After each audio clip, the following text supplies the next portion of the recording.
don't know, this is Scott Aaron Rogers. He is the host of Who's Left. And if you don't follow Scott, you should follow Scott. He puts on a great show every week, but unfortunately, I don't think he's any relation to the football players, Aaron Rodgers, if I'm not mistaken, right? Listen, Brianna. So people ask me sometimes because I use my full government name out there in the public. I don't need to say Scott Aaron Rodgers. In fact, some would even say Scott. That lane's already taken. There's already an Aaron Rodgers out there, and by the time we're all said and done here, we're gonna be the number one search if somebody accidentally slips up and puts in Aaron Rodgers. I'm out here to reclaim the Rodgers name from guys like that. And also, he spells it wrong, right? He spells it with an unnecessary D. And in a way, I think it's appropriate because Aaron Rodgers is an unnecessary D. Yeah, yeah. I am not I'm not a huge football nerd or anything like that. I don't have time. I'm too busy with I grew up a politics. Bears fan, and he was a Packer for years and years and years. So I already don't Yes. like him, and then to the COVID and everything else, Of course. Of course. So, but Scott, tell me where you broadcast out of. Tell me a little bit about the Who's Left show so people who don't know you can, maybe look you up and watch. Yeah, absolutely. So I am down here in the little blue enclave of Bloomington. And if you got, listen, I love Indiana, but we have our issues, and maybe not everybody enjoys living in Indiana. But if you got to live in Indiana, you can't do a whole lot better than Bloomington. It's great here. Yeah, it's beautiful there. We thought about moving there, but it didn't work out, unfortunately. It is expensive, and we just happened to, you know, be able to buy a house when you could, and I thank Lord Huron every day. So, Is it more expensive than Indy? I want to say on average, yes, just because we're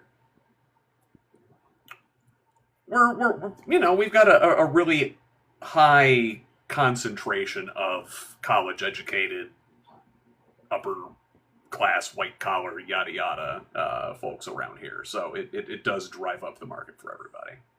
Yeah, I imagine. I imagine it's kind of like Indy where the surrounding areas start building up. Oh yeah, absolutely, absolutely.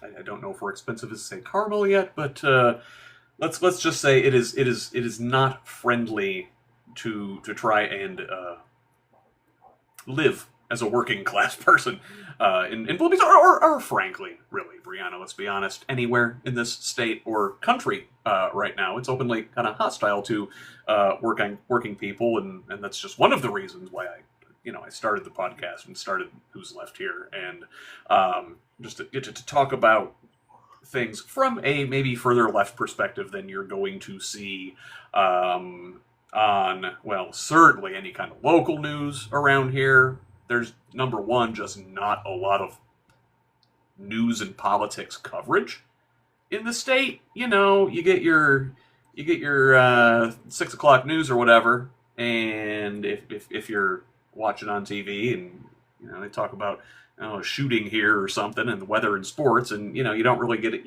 You might get the who, what, when, where, but you don't get a lot of the why or the how. So I like to talk about the why and the how. Yeah, I like that you bring up a lot of stories that get missed by people. I think that there's just so much going on that it's hard to get everything. It's like a fire hose. I do the Sunday morning. I host a little like panel discussion on Sunday mornings. That's over on Project Next. Go follow those guys too while you're at it. Let's while we're doing shameless promotion, my good friends Sarah Blessing and Tim Peck down there, Project Next Media. Subscribe to them on the TikTok as well. Anyway, we do a little collaboration on Sunday mornings. It's a panel show. I have like 3 guests. Brianna's been on a couple times. It's always fun. insofar as covering this is fun. But, it's good discussion, good people. But there's so much in a given week that you want to cover. It's hard to whittle it down. I feel like there's important things that get missed that in any other normal time, like this would have been the top story in the news. Government's been shut down for 2 weeks. I don't think it's been the top story at any point in the process. No, it hasn't. Because there's been too much. There's been too much going on. It's just and crazy. part of that is intentional, I think. I don't know if your viewers are familiar with sloppy Steve Bannon and know who he is. One of Trump's advisors, raging ultra nationalist, smart guy. Not a very snappy dresser for what it's worth, but that's neither here nor there. But anyway, he's the guy that kind of describes this flood the zone with shit strategy that Republicans use. And they just do so many things at once. Maybe some of them don't get covered. Maybe some of them go unnoticed. Maybe not all of their policies get implemented, but there's just, everything everywhere all at once, and that's part of their strategy to confuse and to throw what's all off balance. So yeah, I try to do my little part to wade through some of that shit with everybody. But yeah, so much, too much. Yeah. Well, tell me, do you identify as a leftist now, correct? Yes. I don't know if I would always have said I identified as a leftist until maybe the last several years. Just kind of as these terms have come into shape, they're malleable. In the United States, we really kind of look at things through this red-blue and a bifurcated lens, right? And the Republicans they're conservative, and the Republicans are liberal, and those are like, and there's a whole lot of nuance amongst inside those parties, between those parties. There's a lot of they are essentially each unwieldy coalitions, right? Mm-hmm. But so yeah, I would think for most of my adult life, I would have said I am liberal, but I also I'm 46 years old. The first presidential election I was old enough to vote in was 2000. I voted for Ralph Nader. Okay. So I've always been kind of to the left of what the Democratic Party establishment has been. Not that I think that's terribly radical, to think that folks should have things like universal medical care and clean air and water and access to public transportation, that housing should be a human right and stuff. The far left and the far right couldn't be further apart on just like Everything. vibes, like what it is we're actually fighting for. Like, hey man, we should be like give everybody all the nice things that they need to survive. And the far right's like, I don't know, man, I think we should kill a bunch of people. Yeah. There's not really like a compromise there. I'm like, I can't compromise on killing people. It's just not gonna happen. I forget who said it, but somebody described the basic premise of conservatism as there is an in-group who the law protects but does not bind, and an out-group who the law binds but does not protect. And that's conservatism, I think, in a nutshell. And liberalism, as I've come to really appreciate what that means more and more, is just like, I don't know, man, maybe we could shave some of the rough edges off of that. Are you sure not everybody is people? Some of these people are people, right? We can give them a little bit of stuff. And leftists like me are like, yeah, no, man, like, 10 toes down, equality. Let's do it. Yeah. But but yeah, I've always been kind of outside the mainstream a little bit. I hesitated to call myself a Democrat for a long time, I think. Interesting. So you kind of came from so far left that you kind of did the opposite of what I did. You were so far left, you didn't want to be called a Democrat. So how did you make that transition? Yeah, and I'll lightly push back because I don't think I'm that far left. In Europe, I'm a centrist. You know, so we have to really kind of think about what the acceptable range of discussion, what the Overton window in America is Hmm. compared to the rest of the world, and we are far right compared to other industrialized democracies. So I I don't think of myself as far left. I'm not a communist.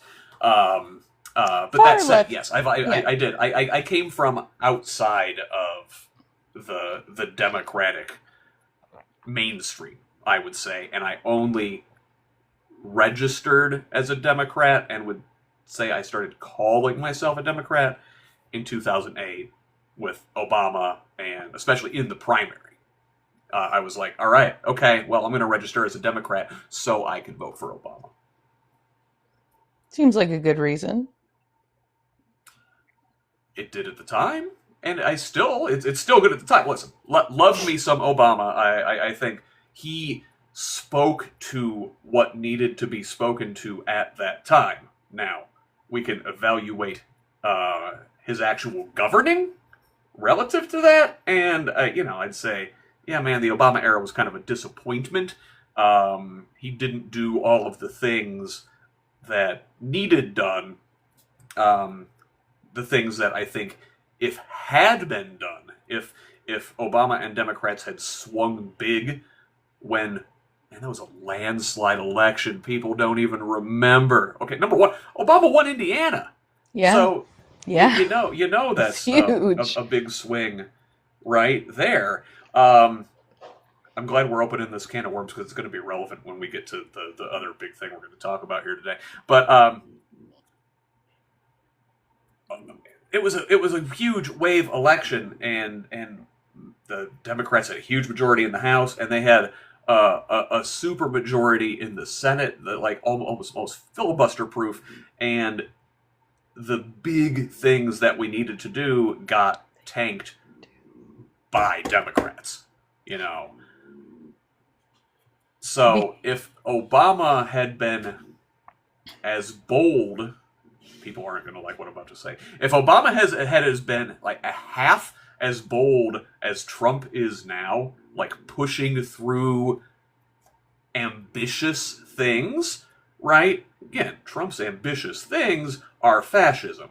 Our ambitious things could have been Medicare for all, right? Our ambitious yeah. things could have been like A a living massive wage. building of public housing, of yeah, raise minimum wage, man. I want high speed rail, right? I don't know. Maybe I'm a Yes. 3-year-old boy that never grew No. up, but I love choo choo trains. Uh, You I know, want I want to be like Europe. I want to be able to get on a freaking train in Indianapolis and go to Chicago in a couple like an hour because they we could do yeah, it. Come on, it would we be great. It could. would be great for the economy. It would just be amazing. And we have, according to J or RFK Jr., we have the autism population board. Oh no, we lost Scott. Scott, come back.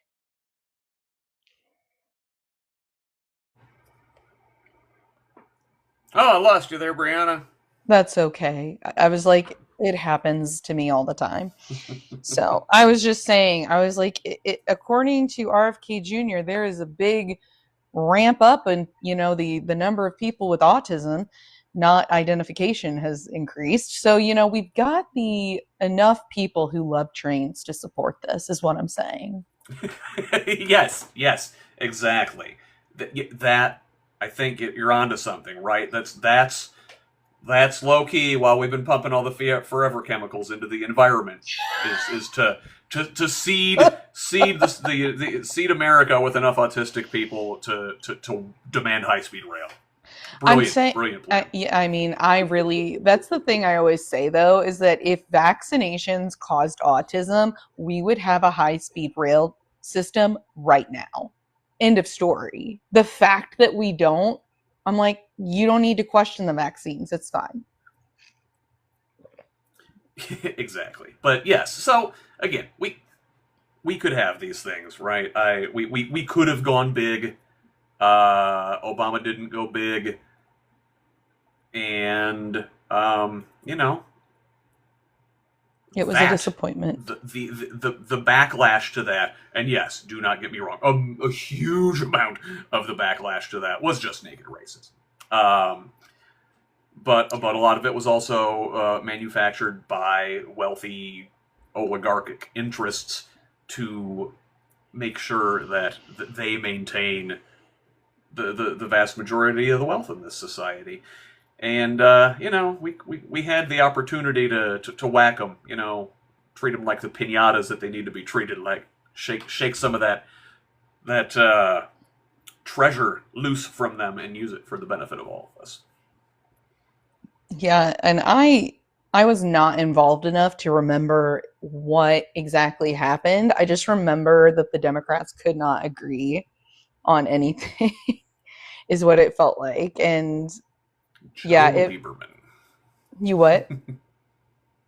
Joe Lieberman, former Connecticut senator, he was Joe Manchin before Joe Manchin was Joe Manchin. But it Mm, always seems like there's one of these guys. There's somebody who's willing to take the fall and keep the American people from getting the things they need. We could complain about the Biden administration and how they didn't get the big things they needed to get done. Biden came across like, centrist old Joe. Build Back Better was actually pretty progressive, Bernie Sanders and his folks had a lot of say in writing the Biden plan, and Democrats' failure to stay unified in that moment, the ability of Manchin and Sinema to block things in the Senate kept us from doing the massive things we need to be doing, treating things like childcare, right, as infrastructure, human infrastructure, making things easier on families to work, investing in people, just doing the basic stuff we need to do. Nothing radical, just a little bit of mild social democracy, the kind of stuff they do in Scandinavia and Europe. It's not radical. no, I mean, I agree. So would you say that you basically believe in, it sounds like Medicare for all? What else do you believe in generally? Yeah. I am a big fan of a federal jobs guarantee. We Hmm. talked about the minimum wage. Now, like far economic, like libertarian anarcho-capitalists are like, there should be no minimum wage. And I'm like, okay, you know what? Fine. Maybe we can't tell private firms what they need to pay people, but the federal government should be acting as an employer of last resort. And if a person anywhere in this country says, "I need a job," you should be able to go into your local jobs office and they'll say, "Great, we've got some place for you. We will find a place for you at fair market wage." And that essentially sets the floor for the whole market. The private sector would have to compete against that. And we could really do the things that we need to as a society in that way. There's always a need for things like nurses' aides. There's always a need for like climate mitigation projects. We should be doing things like building the high speed rail, elder care, child care, the things that there are real human needs for, especially in the face of AI. A lot of jobs Even white collar jobs are going to get automated away. There should be a floor where you can go get a job that is, you know, a living wage. And I think maybe that's the way to get there. And it sort of fits in like with a whole modern monetary theory framework. And if anybody wants to nerd out and get into economics, read The Deficit Myth by Stephanie Kelton. It will blow your mind, everything you've been taught about the debt in the way this country works, the way the monetary system works.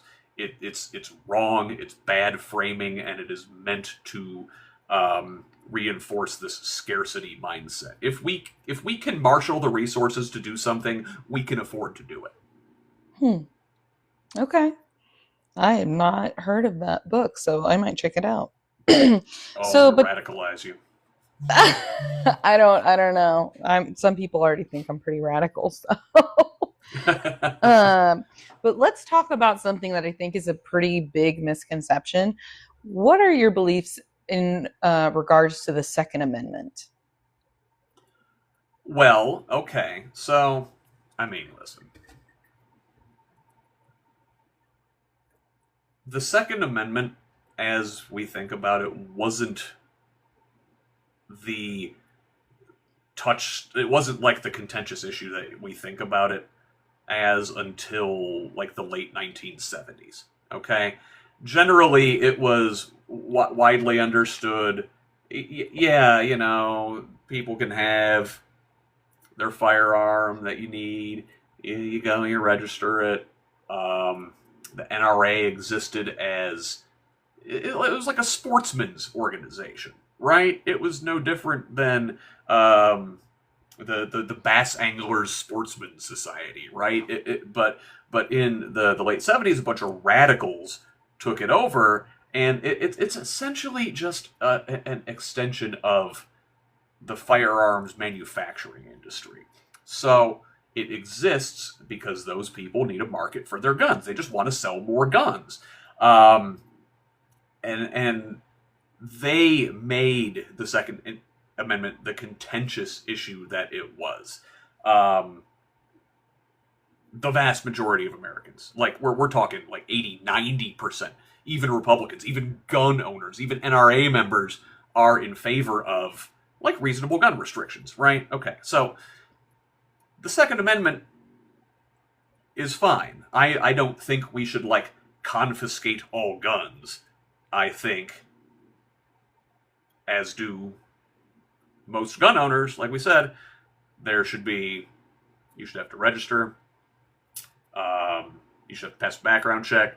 I think you should have to pass a proficiency test. I think it should be it should be treated like a driver's license. Okay, we don't let you get in a 3,000-pound SUV and operate it without knowing what you're doing and having like some sort of liability insurance for it.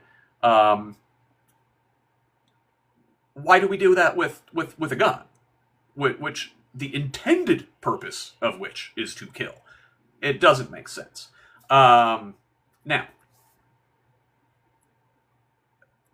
guns themselves, I don't have one.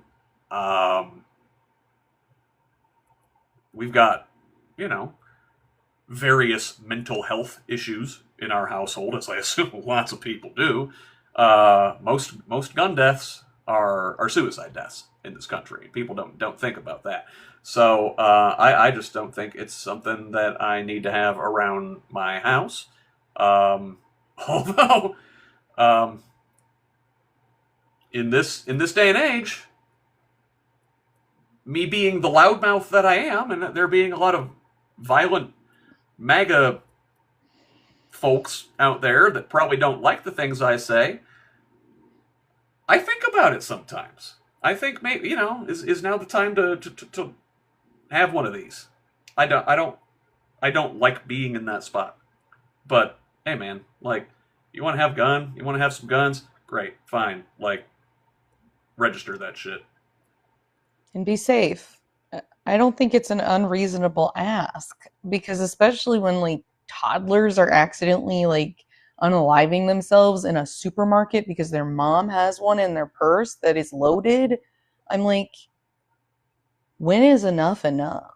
I guess. I don't know. It's a big thing to me that I just think we need a lot more safety things. Like I agree with you. I think that people can have their guns, whatever, but for similar reasons, don't have one in my house, but recent events have made me consider otherwise.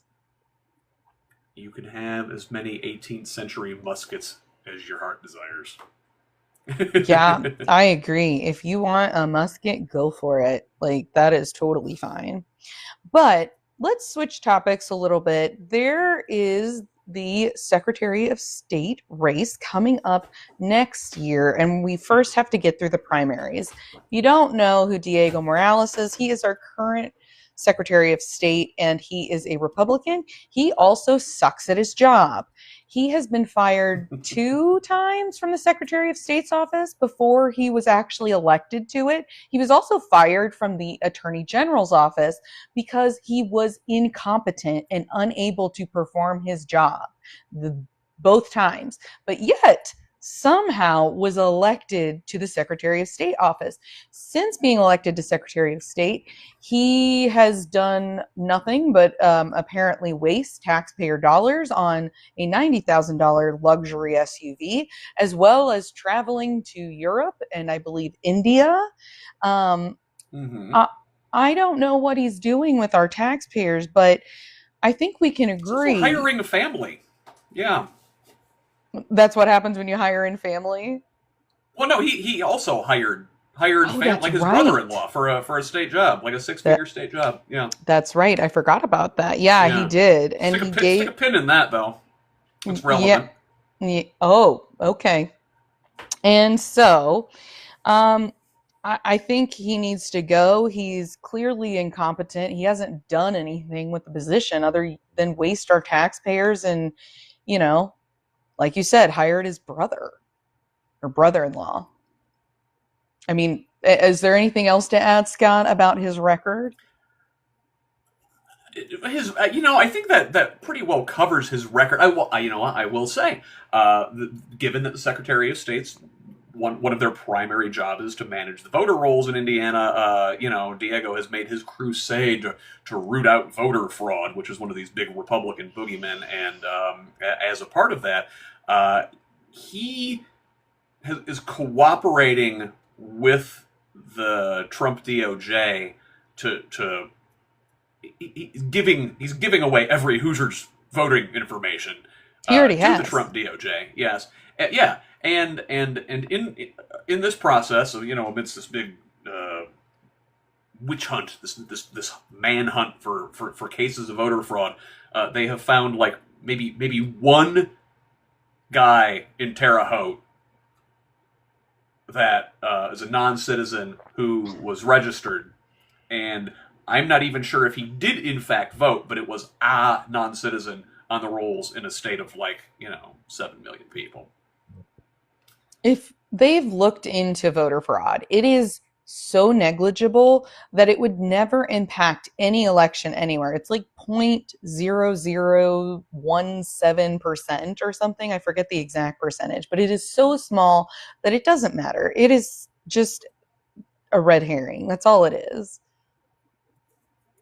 It's the real voter fraud is not occurring on at the voter level. The real voter fraud is occurring at the legislative level. You can see Oh, it. What we're yes. doing now, old couch fucker was in town last week to twist some arms in Indianapolis. J.D. Vance was here to try and cajole the Hoosier Republicans to call this special session to gerrymander away a couple more districts.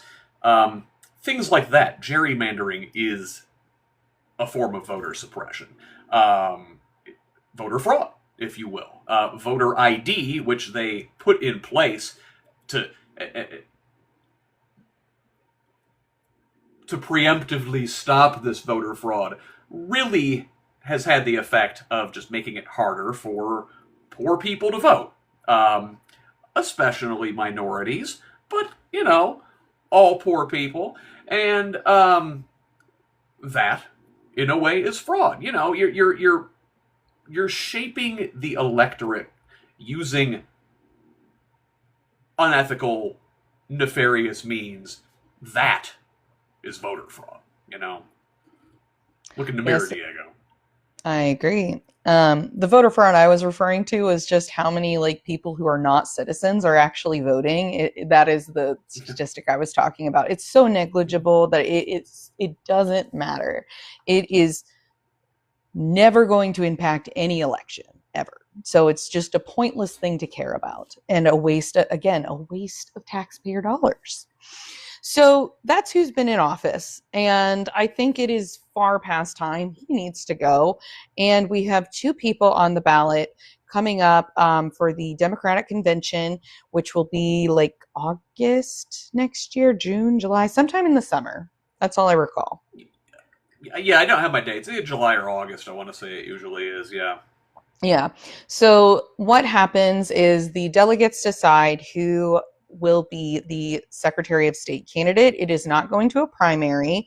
So if you want to vote on this, you have to become a delegate for the Democratic convention. It is not hard to do. I will make a video on how to do it later. But I've been one before and it's easy. It's a fun day. You get to meet a lot of cool people. But let's talk about who's on the ballot, who's running. We have Bo Bai, who is Evan Bai's grandson, and then also, well, it's like they're all named Evan Bai, right? Birch Bai was Birch. his granddad, but yeah, Birch Bai was a senator in the 60s and 70s, and Yes. Evan was is Birch's son and Bo's dad. Yeah. Yes, because Evan Bai was the governor and the senator. So, and then also Blythe Potter, who is a small business owner, and she has lived in Indiana her entire life, except for when she was serving in Iraq. So, I would like to talk about the differences between these two candidates. So, let's start with the fact that they are both veterans. Bo is in the Marine Corps. He's a captain. Blythe, she was in the Army Reserves, did military police, and I believe did some like security detail. Does that sound right? Yeah, she was a MP and did like detail for a general in Baghdad, I want to say. Mm-hmm. So yeah, and like I said, she's been here her entire life as a Hoosier. Now, Bo, he was born when his dad was a senator. So he was kind of raised more in Washington, D.C. And then when he went to college, he went to Harvard. So Harvard's a great school. No one is denying that Harvard is a great school. My concern is, and it's already been brought up by Diego's team, Morales' team, that like, is he a real Hoosier? Because he hasn't lived here the majority of his life. What do you think, Scott? Oh, oh, Brianna, you're gonna get me in trouble. No, you're not. Not any more than I've already gotten myself into. Look, I hate to find myself singing from the same chorus book as the Diego Morales people on this one, but they do have a point. Now, this race, for a couple reasons, I think is a symbolic proxy battle for the soul of the Indiana Democratic Party, right? Number one, it is the top of the ticket, essentially, statewide next year. The governor is not up for re-election. Neither of our U.S. senators are up for re-election. Obviously, in our various congressional districts, our Congress people are up for re-election next year. But statewide, Secretary of State is the big office next year. And also, like you mentioned, it's decided by delegates at the convention. So it is very much a internal party battle. The voters do not have a choice in the primary to decide who they want to run in this race. And we could open that can of worms if you want. Should Secretary of State and auditor and whatever be on the primary ballot and not chosen by party insiders, we could have that discussion. But for the term this race, it's not relevant. The rules are what they are. So yeah, you have two, I think, very different visions for what the Indiana Democratic Party could be going forward. So now, is Bo Bai a quote-unquote real Hoosier? I don't know what that means. He's lived here for the last several years. He was clerking down here in Bloomington. Both candidates are qualified to run for this office. The qualifications for Secretary of State, can you fill out the form? Basically, there aren't. there aren't a whole lot. It's not like you have to have such and such degree or so many years of experience in one thing or another. I mean, you just can you do it? It's really all about managing people and have folks in place and having a vision for what you want the office to be. This is something I think Democrats in general are bad at communicating, national level all the way on down. That the person who is competent at administrating and doing bureaucrat stuff, maybe the person who is knowledgeable in a subject area, who went to Harvard and has that education, maybe their role is better, like running things behind the scenes and not as the face. Politics is sales, especially in this era. I mean, if the Donald Trump era has shown us anything, it's that it's vibes. If you want to get things done, you need to have the competent people in place, but you got to have the charismatic front man to drag the competent people into office with them. So, that being said, I don't know if one candidate or the other is like more qualified to run the office, as it were. Bo has very much what you would say are impressive credentials from a kind of mainstream point of view. Yeah? Harvard, check. Marines, check. Ruggedly handsome, check. I mean, checks the boxes, for sure. That said, I don't know if that resonates with your average Hoosier voter anymore. I think we are in an anti-establishment era. Again, the Trump is horrible. I can't say that enough, okay? He's terrible. He's the worst. He's America's Hitler. He may be the Antichrist, but also,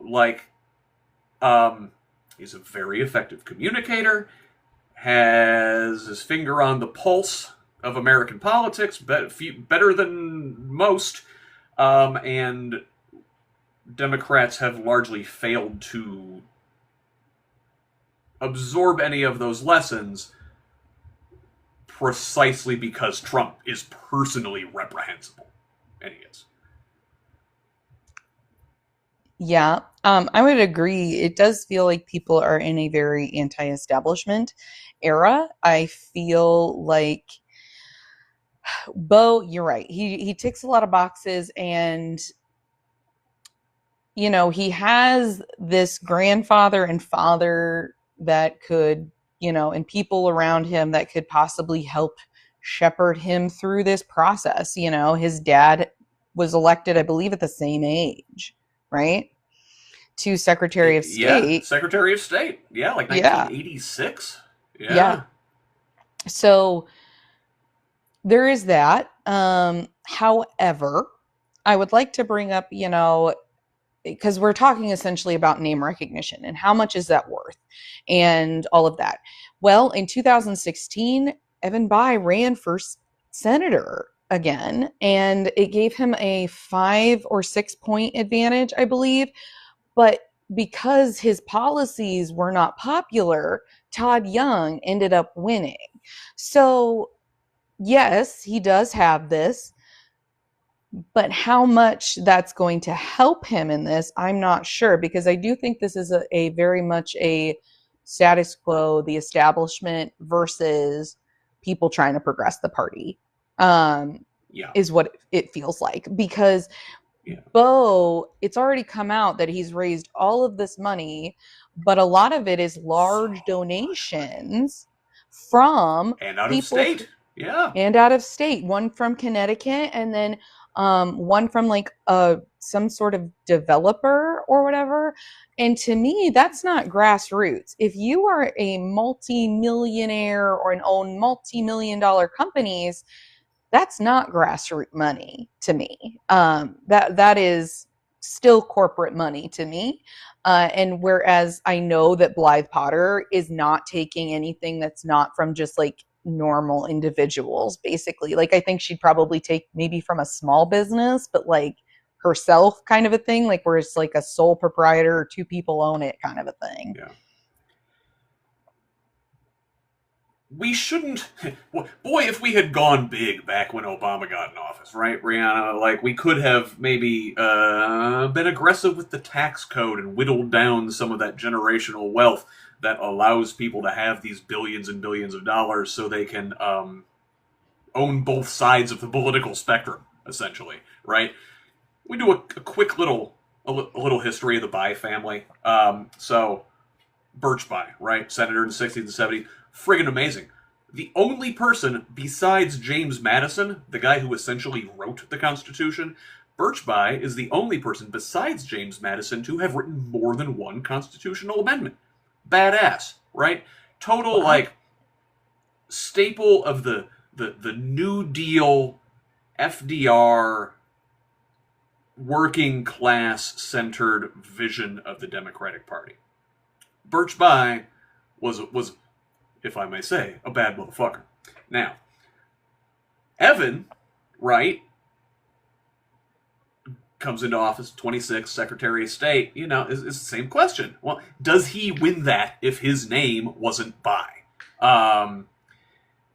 Becomes governor, very much in the Bill Clinton mold, the neoliberal mold.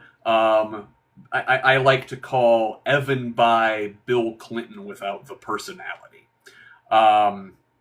Very much the same kind of blue dog, centrist, diet Republican policies. Maybe we can do some kind of progressive things around the edges, do some means testing. I know the big claim to fame from Evan Bai was the 21st Century Scholars Program. Help kids go to college. Great program. I used it. Still left school $30,000 in debt. Again, neither here nor there. But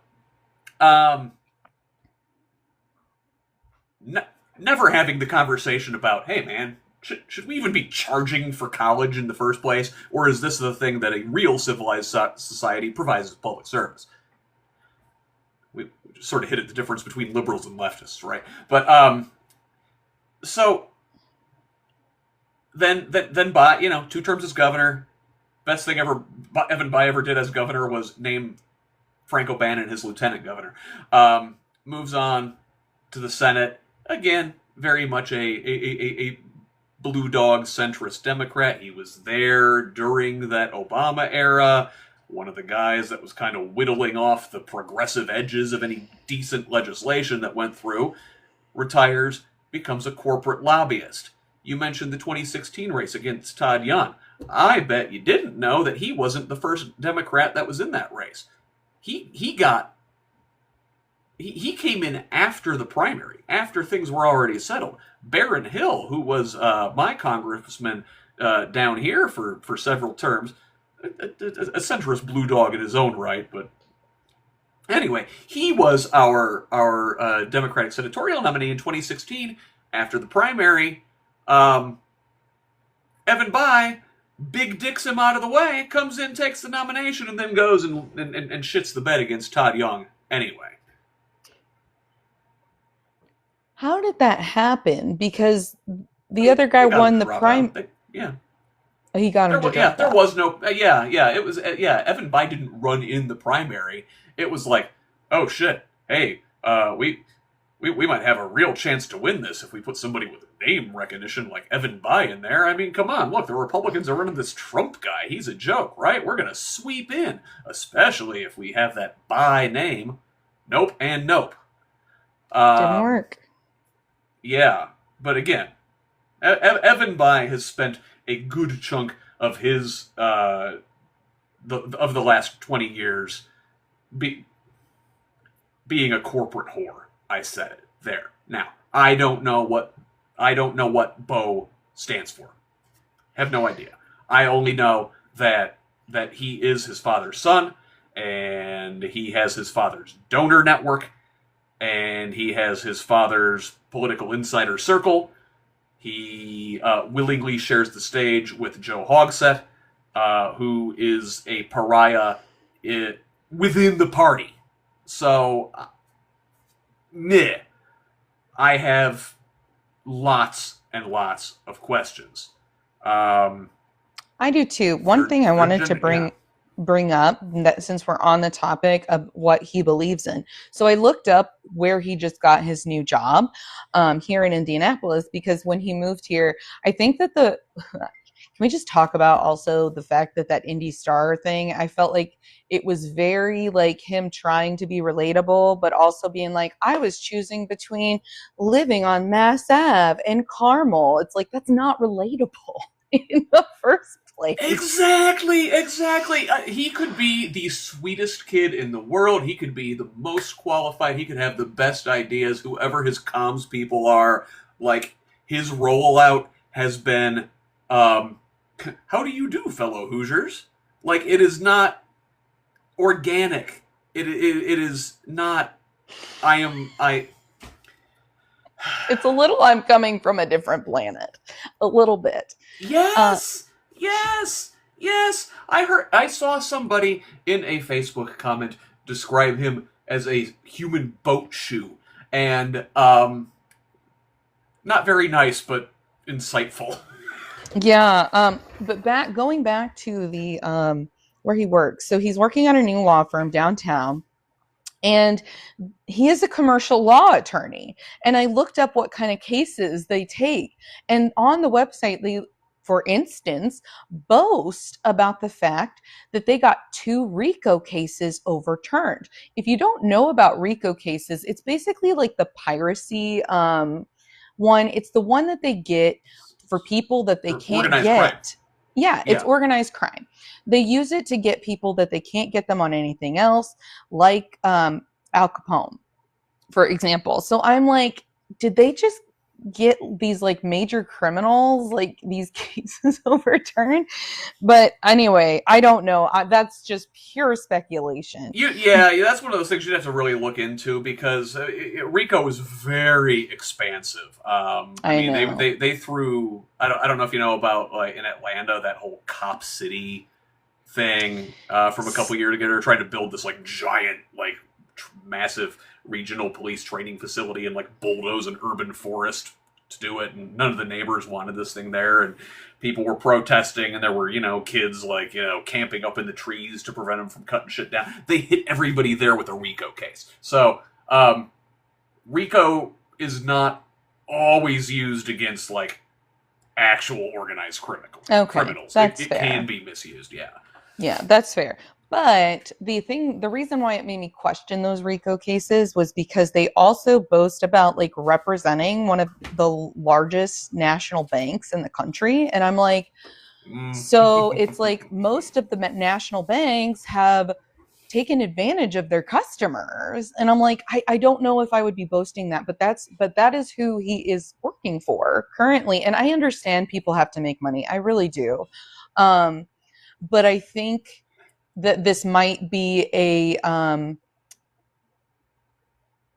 just another thing that makes it hard for Hoosiers to relate to him.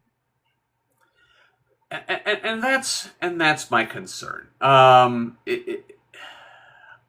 posted about this a bit already, and I will continue to. And I think people think it's personal, like, oh, why do you hate this kid? Like, wouldn't you want your son to do well? Wouldn't you set him up for success if you could? I mean, yeah, politics is a different game, man. I wouldn't set like my children up to rule over people in a democracy. Um, but it's just I oppose this sort of strategy because I think it is a losing strategy. Like you said, it's not relatable. He could be the best kid in the world, but like, come on, man. I'm a Hoosier. I'm a working class person. I spent all day painting a house. You know, like, dude rolls into town, goes to a Colts game, blows $1,000 at the pro shop. Now he has a wardrobe. Look at me. I'm a Colts fan, fellow Hoosiers. It seems fake. It is AstroTurf. It is AstroTurf. This is the kind of shit Republicans do, and that is my beef. This reeks of people talk about the duopoly or the uniparty, and I generally hate that kind of bullshit because both parties are not the same. However, the centers of the parties share a lot of the same interests. And those interests are my problem. The moneyed interests are my problem. Money in politics is what ruined politics, in my opinion. It is what has ruined politics and why politics is not working for everyone and why it only works for the 1%. Oh, Brianna, can I point the listeners down a wormhole without going there? Because there is an Indiana connection. If you want to know why there is so much money in politics and who is to blame, look into a fellow named Jim Bopp, Bopp. He's an attorney from Terre Haute. He is now a member of the Indiana University Board of Trustees, and he is the guy who is behind Citizens United, the Supreme Court case that opened up the door to unlimited money in politics. Anyway, Jim Bopp. Fuck that guy. Learn more about him. Okay. Yeah, I feel like I need to like put my things on a book list or something at this point. but yeah, I somebody's even said in the comments that they want change. People are fed up. I am concerned that this is the same old thing that the Democrats have been doing, which is putting up a centrist Democrat. And I understand for the Secretary of State, it doesn't matter as much. It really should be a nonpartisan position. But here is the thing, is it does not matter what we believe if we cannot get in the freaking office. So who is going to actually get people out to the polls to vote? That's what matters here. It's like, I understand he's got this backing. I understand that he has the money. He has, the political connections, all these things. Will he inspire people to go out and vote? I'm not sure. Especially the people we need to get out and vote, which are the people we don't even know aren't out there and voting. Because you can't get an Indiana Republican to vote for a Democrat. The ones that are voting every year, it's not going to happen. So that means we need to quit pretending that we're going to get these Republican votes. And they keep saying they're going to get the independent votes. Hey, if you want the independent votes, you have to run progressives. End of story. And to get people out, the polls show it. Like, they just did this in New York, even in the red areas. They are seeing more people who are young, Gen Z specifically, will come out voting in larger numbers for a progressive candidate. If you look at Zoran Mamdani in New York, we're going to see him run away with in a landslide the New York City mayoral election here within the next few weeks. You look at a guy like Graham Plattner up in Maine, who is probably more relevant for Hoosiers because Maine is a purple, largely rural state. I think there are lessons we can learn from there. You look at that guy, he's a 41-year-old progressive, and he goes out there and he talks in a way that appeals to disaffected Republicans. I don't want to talk about the culture war bullshit. Like, I get it. We need to stand up for people that are bullied by the right. We need to stand up for marginalized communities. But we also have to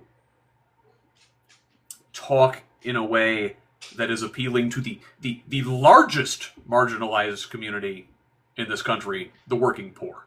Or the working almost poor. The working, oh shit, I I'm just a got bad week away from cancer. being homeless. You know, right? So we're talking about things this way. Democrats have been fighting the wrong fight for too long, especially in Indiana, and this race is just so emblematic of it. And really, I swear, please listen, Bo, if you're watching, listen, man, this is not personal. It is not about you. You could be very useful and very helpful in this situation. Just not as the front man for it, because too many people across the political spectrum are just like, come on, man. We've seen third generation Nepo babies ruin this country for years. George W. Bush, Nepo baby of a Nepo baby, right? Look at RFK Jr., right? Look, that guy's family, if you look at his father and his uncle, right? His grandfather, Joseph Kennedy, big magnate, wealthy person, set his Nepo baby sons, John and Robert Sr., up for a political office, and by the time you get to that third generation, you got old brainworm over here, right? Like, I am by nature wary of wealth. I am even more wary of the wealthy guy's kid. And wary still of the wealthy guy's grandkid who has never known struggle in his goddamn life. Sorry. Anyway, you want to talk about Blythe for a little bit? I feel like I've just been beating the shit out of Bo.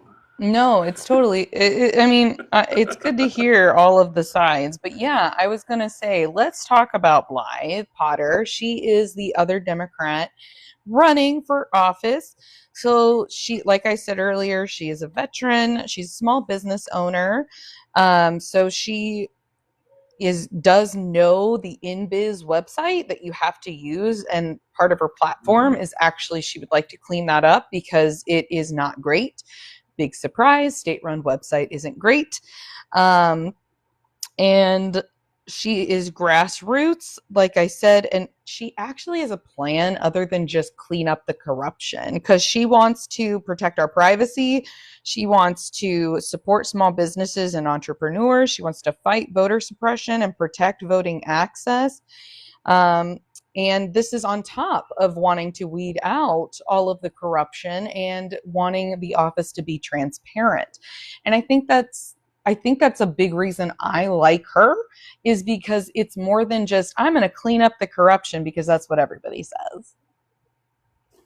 And also with her, she talks a lot about outreach, about making voting easier, more accessible, about giving people more information, about doing as much as that office can to really take the vote to the people. And that's where Indiana's really struggling right now. We're like 50th out of 51 in voter participation in Indiana. That is not acceptable. That is not tenable. It is not democratic.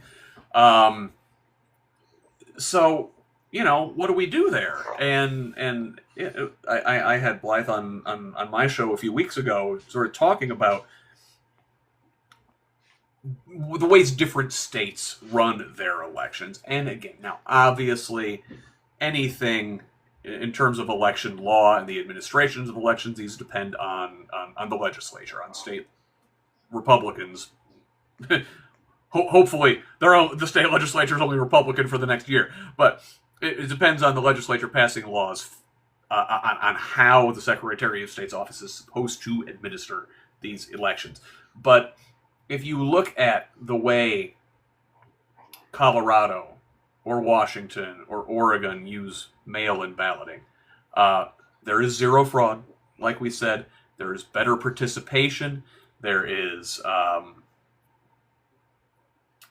it's easier. It's more accessible for people. You don't have to go to a place. You can take your time. You can do your research.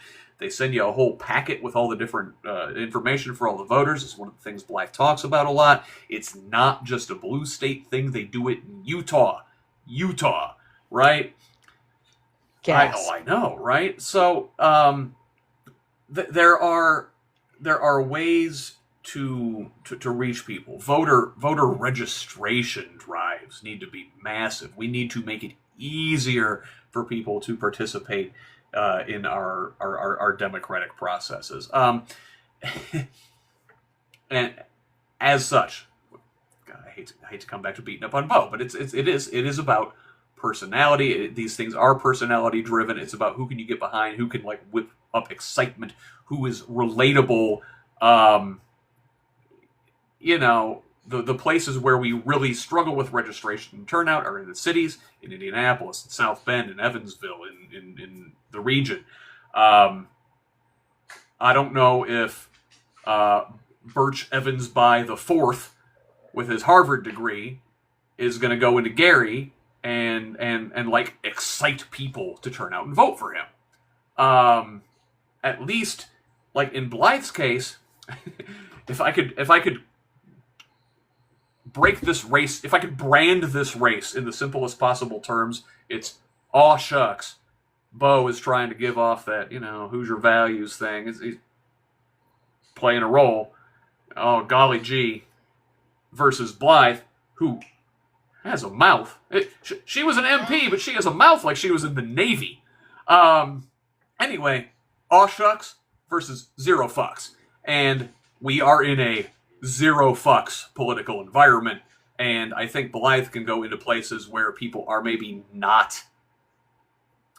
maybe ostracized from the political process and get a this bitch spitting, Yeah. It's different. Yeah, I agree with that actually. And maybe I'm wrong. I've never met Bo. So maybe his personality is different than I think. I'm just going off of that indie piece. Come on personally. the stream, Bo. Go see Brianna, then come see me. We want to have these discussions. We want to help. I'm not naive. I know he's going to fucking win this primary. We want to help. Yes, we would definitely have you on our show, Bo. It's again, none of this stuff is personal. It's just talking about strategy and like what's going to excite people. Really, it is. Like the end of the day, I want to see Diego Morales out of that office. That is what I want. Oh, and thank you. Forgot about that, Bria. Because that's what it comes down to, right? Yes. This guy sucks. How are we going to hit this guy, one of the main criticisms of which is he hires his family? How are we going to hit fucking Diego Morales on nepotism with a Nepo baby? I don't know. Because I feel like that rings a little hollow. So yeah, then it takes it down to we're going to clean up the corruption. And again, I have questions about how you're going to excite people to come out and vote in those cities that are not voting right now.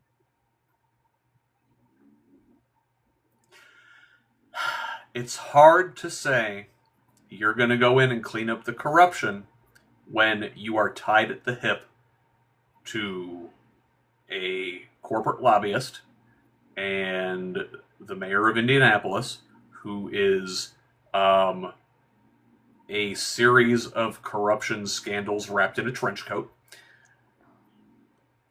I don't know how you thread that needle without, like, going up there.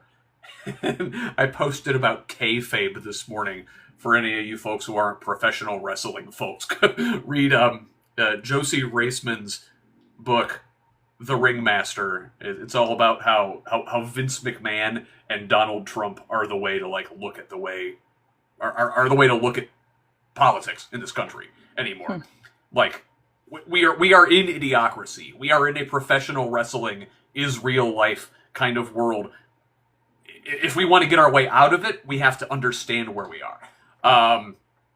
That's fair. And so I don't know how Bobai gives himself some like real like grassroots cred, how he appeals to folks across the spectrum without like getting in the ring and turning his back on his father and Uncle Joe and giving him the Stone Cold Stunner. That's my political advice. Yeah, turn on Monday Night Raw. Turn on Monday. Yep, there you go. But at the end of the day, I say this a lot to people. It's before the primary is when to talk about this stuff. And then after that, we all have to get behind whoever wins the primary. And we all have to encourage people to get out and to vote no matter the issue. Because again, I think we end up with this situation kind of like Obama did in his first presidency, where it's like we're all fighting each other and then we lose. And again, it doesn't matter what we believe if we can't win elections.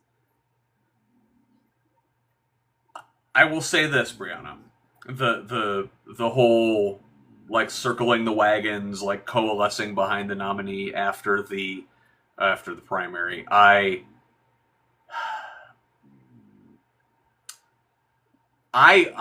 believe in that. I agree in that. I think that is said. I might be a far left lunatic in some circles, but in the end, I still believe in liberalism. We all come together, we have these discussions, and then we achieve a consensus. We move forward, and then we have a different discussion. So,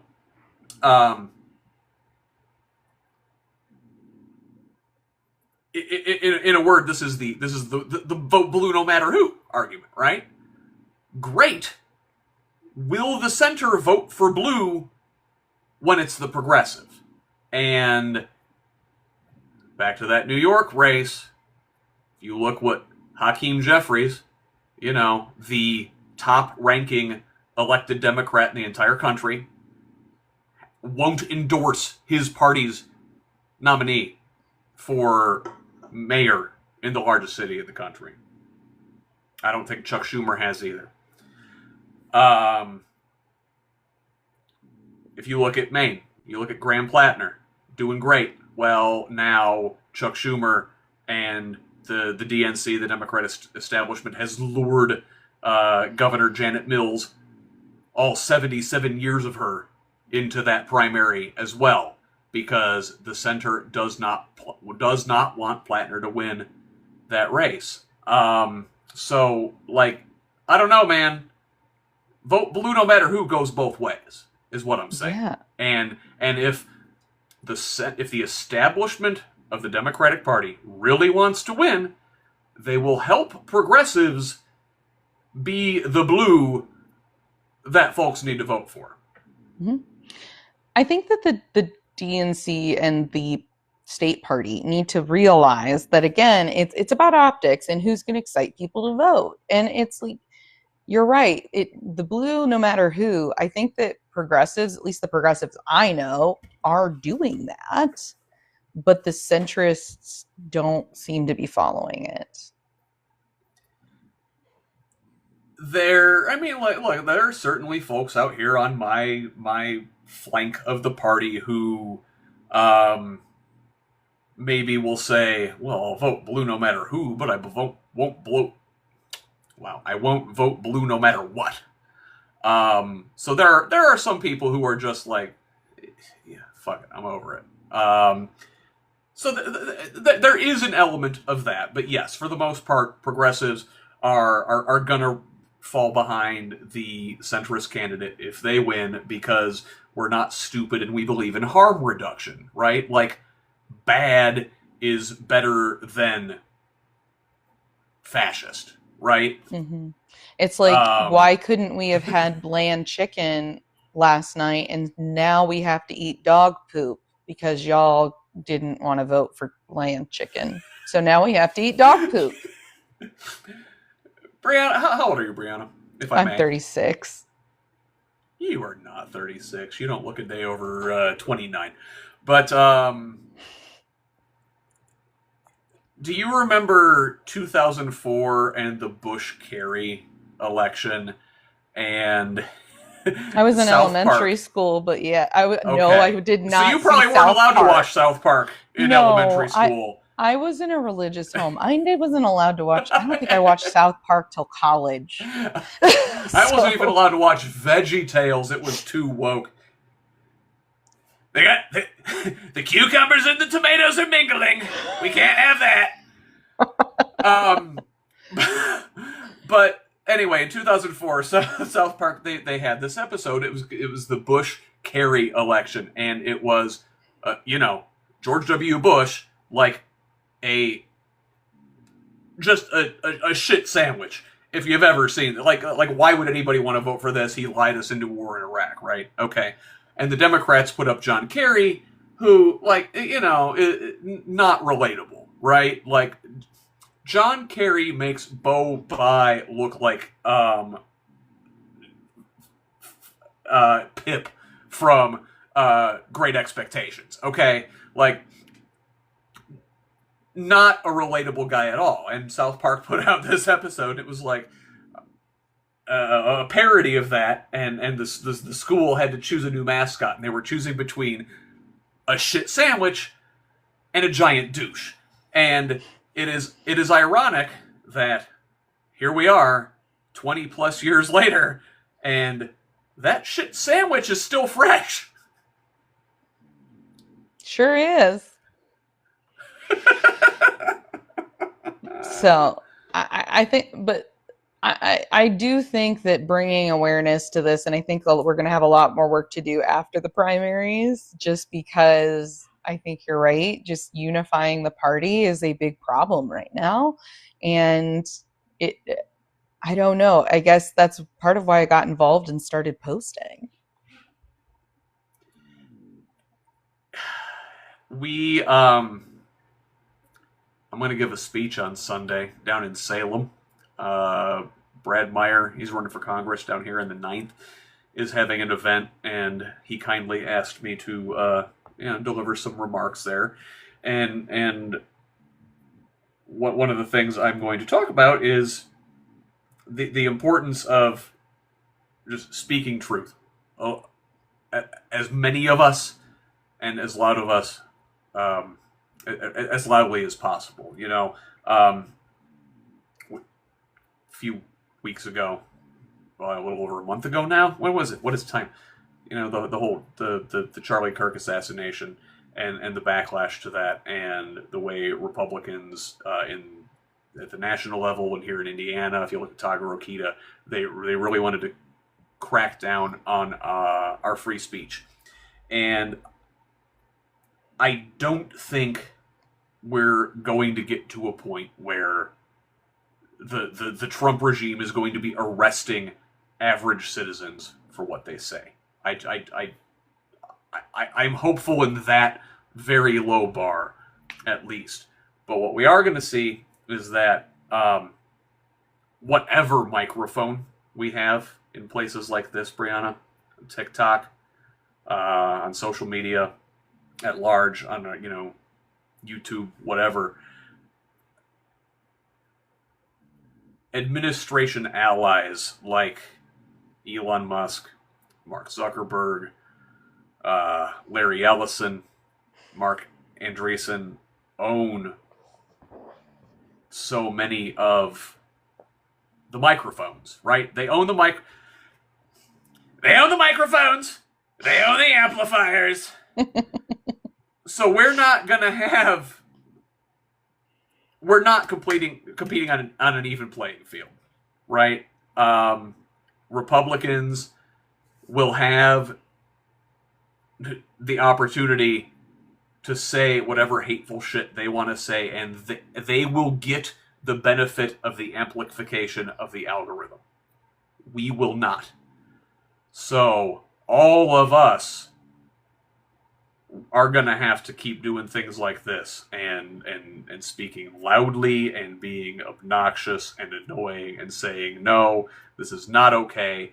And to bring it back to Mr. Bannon and his flood the zone with shit, the Trumpists and the Nazis and the fascists and the Bannons, they're going to try and flood the zone with shit, and they're going to get a bigger hose to flood the zone with shit from X and Meta and Google and TikTok, and we individually and collectively are going to have to flood the zone with that pink sawdust they use to clean up the shit at the elementary school. Yeah. Well, I think that also brings up a good point. Like anybody who's watching, if you like what a creator says, especially if it's something a blue creator says, you really need to interact with the video, watch the entire video, comment, save it, go send it to someone through text. You send it to your husband, even though he's already seen it. It's fine. Send it to your grandma who doesn't know how to use technology. I don't care. Send it to somebody, because this suppression is already happening. I've been comparing videos, and things that will be highly commented on are not getting pushed out. Yeah, sorry about that, Brianna. I am an algorithm murderer. They do not like me. Interesting. Listen, you say the truth, you say uncomfortable things. They don't want that going around. So that means all of you there watching in the comments, like, subscribe, share, do all those things Brianna was just talking about. Even if you like what I say, you don't want to say it out loud, go into the comment section and, like, I don't know, laugh at me. You know, it doesn't need to say whether you thought I was funny or you thought I was a friggin' clown. The interaction helps. That is true. Very true. Well, we have gone over here a little bit. I apologize for that. I try to respect people's time, but tell them again where to follow you. Go ahead and plug your show and let them know that they need to follow you. Thank you, Brianna. I appreciate the opportunity. I love what you're doing here. You are so good at what you do. You are great at breaking down things into these chunks for people, and I can't tell you how much I appreciate you and everything you do. So, first of all, there's that. Now, if you want to follow a real Indiana creator, follow Brianna. Follow the Recovered Republican. But you can also follow me. My name is Scott Aaron Rogers. I am at Hoosleft on most of your social media sites, including here on TikTok Live, so be sure to follow me there.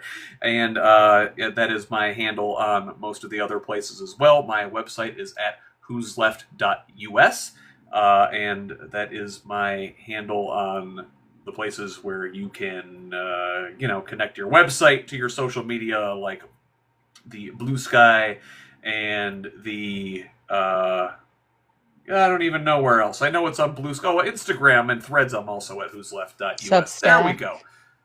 Yes, Substack hosts my stuff, but if you go to whosleft.us, that is a Substack hosted website, conflictedly, because Mark Andreessen owns part of Substack. You can't escape these people. Well, I mean, Meta is Mark Zuckerberg, so it's just surrounds us. There's just no, it's inevitable.